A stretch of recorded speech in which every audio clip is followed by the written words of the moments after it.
इसीलिए कई बार कहा मैंने कि जो पीड़ित है, दुखी है, अपमानित है, उसके साथ पीडीए और वही पीडीए है। इसलिए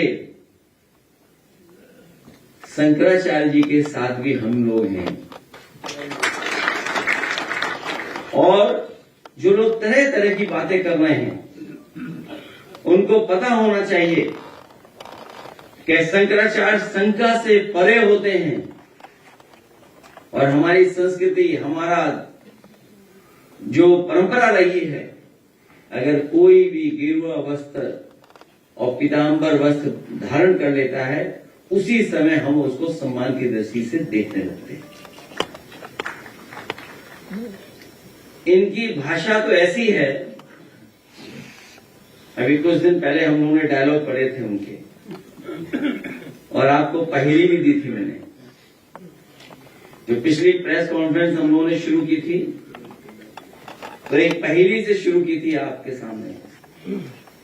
और तब पहेली मैंने कहा था कि जब मुंह खोला तब बुरा बोला, जब मुंह खोला तो बुरा बोला। आप सोचिए, लीडर ऑफ द अपोजिशन अरे माता प्रसाद पांडे जी, शायद उत्तर प्रदेश के लोकतांत्रिक इतिहास में ऐसे कम लोग होंगे जो दोनों कुर्सियों पर बैठे हों, जो कभी स्पीकर भी रहे हों और लीडर पोजीशन भी है आज। सोचो उनके बारे में क्या कह रहे थे। हम और आप लोगों ने सबने सुना है, और आज के जमाने में तो हर चीज वायरल हो जाती है। सोशल मीडिया के माध्यम से रीच कितनी बढ़ जाती है। कोई कल्पना कर सकता है कि हमारे लीडर ऑपोजिशन को ये अपमानित करें, जो दूसरों के सर्टिफिकेट मांग रहे हैं, उनके पास अपना सर्टिफिकेट कहां है? जो दूसरों का सर्टिफिकेट मांग रहे हैं अधिकारियों के माध्यम से, कम से कम अधिकारी उनका भी तो सर्टिफिकेट मांगे कि आप सर्टिफिकेट कब पा गए। इसीलिए जो जेनजी है, जेनजी से घबराए हुए हैं लोग। और एक जेनजी बता रहा था कि कुछ लोगों के संदर्भ में सीएम का मतलब करप्ट माउथ भी होता है। ये नई दिशा में नई चीजें आ रही हैं, तो जेनजी ये भी मानते हैं कि सीएम का मतलब कहीं करप्ट माउथ तो नहीं है। और अब तो हवा खराब होने की बात चलने लगी है। लखनऊ वाले कह रहे दिल्ली की हवा खराब है।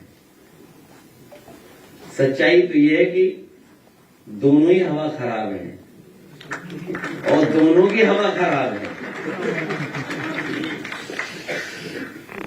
क्योंकि उत्तर प्रदेश वो प्रदेश है जो देश की राजनीतिक दिशा तय करता है। नोटबंदी इसलिए नहीं आई थी कि करप्शन हटाना था। नोटबंदी का फैसला इसलिए नहीं था कि भ्रष्टाचार मिट जाएगा उससे। उत्तर प्रदेश का चुनाव था, इसलिए नोटबंदी आई थी। 3 काले कानून जो जाने गई किसानों की, उनके प्रति कोई सहानुभूति सरकार की नहीं रही। और आपको याद होगा 2022 में जिस समय दिन रात समाजवादियों का रथ चला था, अगले दिन तीनों काले कानून वापस ले लिए गए थे।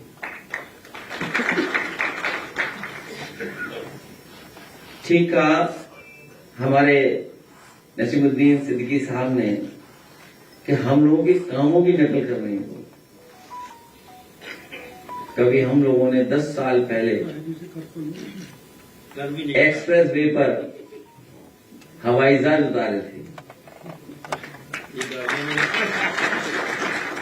एक्सप्रेस वे ऐसे बनाए थे कि हमारे डिफेंस के भी मदद में काम आ जाए, वो इंफ्रास्ट्रक्चर बनाने का काम किया था।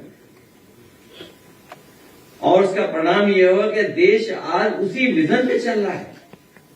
हम समाजवादियों की उपलब्धि सबसे बड़ी यह है कि हम लोगों ने देश को विजन दिया कि एक्सप्रेसवे कैसे बनते हैं और एक्सप्रेसवे का इंफ्रास्ट्रक्चर हमारे डिफेंस के कैसे काम हो सकता है। ये काम अधूरा रह गया, अभी पूरा नहीं हुआ, क्योंकि इसके किनारे केवल शहरों को जोड़ने का काम नहीं हो रहा था, गांव के जोड़ने का तो था ही काम, लेकिन इसके किनारे मंडियां बन जाती हैं, इसके किनारे हमारे गांव अर्थव्यवस्था को बढ़ाने के लिए व्यवस्था बन जाती है। उस दिशा में हम लोग ले जाना चाहते हैं।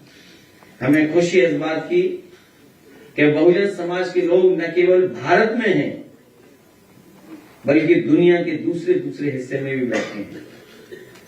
जब हमारे नसीमुद्दीन सिद्दीकी साहब इस बात को कह रहे थे तो कुछ लोगों के चेहरों पे हंसी आ रही थी, लेकिन सच्चाई ये है कि जो लोग कभी दूसरों के साथ दूसरों को मजबूत कर रहे थे, दुनिया में जगह जगह बैठे हुए लोग अब समाजवादी और पीडीए की तरफ देख रहे हैं। हमें खुशी है कि उन जगहों पर भी हम लोग हमारे साथ जुड़ेंगे।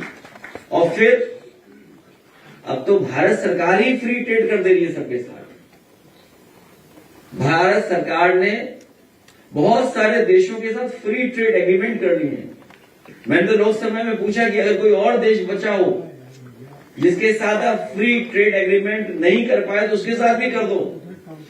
इसलिए नई तरह की नई व्यवस्था में हम लोग इंटर कर रहे हैं। इसलिए इंटर कर रहे हैं क्योंकि नई टेक्नोलॉजी आ रही है। हमारे मुख्यमंत्री बिष्ट जी खिलाड़ी तो हैं, लेकिन खेल नहीं खेल पा रहे।